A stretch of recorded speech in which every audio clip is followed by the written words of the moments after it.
प्रेम और रहमत की मिसाल बन चुके बाबा फरीद एक ऐसे कामिल दरवेश थे जो खुदा के इश्क में खुदा का रूप हो चुके थे।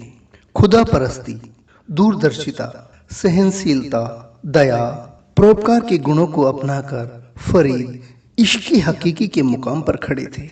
अनेकों धनवान लोग, वजीर, अहलकार और बादशाह भी उनके श्रद्धालु बन चुके थे, पर इस फकीर ने अपना सारा जीवन फटे पुराने कपड़ों में ही बिता दिया। अपनी रोजी रोटी के लिए खजूर के पत्तों के थैले बुनते थे और बाबा फरीद की ख्याति उस समय दूर दूर तक फैली हुई थी। एक बार की बात है, बाबा फरीद के इलाके पर किसी हाकिम ने हमला कर दिया और गांव का बहुत सा सामान लूट ले गया।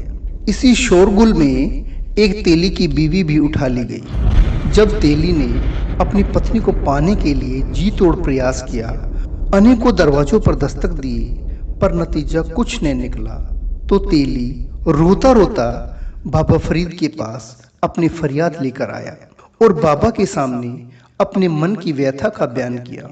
बाबा फरीद ने ध्यानपूर्वक उसकी बातों को सुना और हमदर्दी से उसे खाना खिलाया और अपनी रहमत का हाथ उसके सिर पर रख दिया और बोले, तू धीरज रख, तेरी बीबी तुझे दिला देंगे।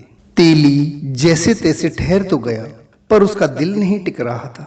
अनेकों सवाल उसके मन में उठते।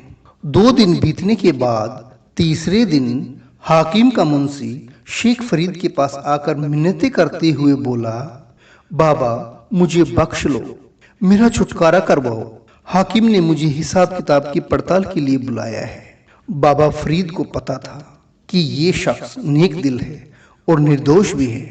मुंशी की इस इल्तिजा पर फरीद ने कहा, तू फिक्र मत कर, तुझे सजा नहीं बल्कि इनाम मिलेगा, पर एक शर्त है, इनाम में से एक चीज हमें देनी होगी।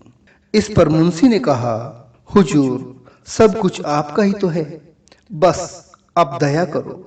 अगले दिन सुबह बाबा फरीद ने तेली को मुंशी के साथ भेज दिया।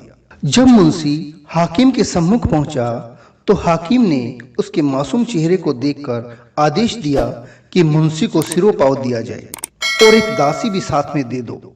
हुक्म के अनुसार मुंशी को सिरोपाव दिया गया और साथ ही एक दासी को भी भेज दिया गया। वह दासी कोई और नहीं बल्कि तेली की पत्नी थी। बाबा की प्रेम भरी रहमत से तेली को उसकी पत्नी वापस मिल गई और मुंशी को इनाम। दोनों बाबा फरीद की महिमा का गुणगान करते हुए अपने अपने घर लौट गए।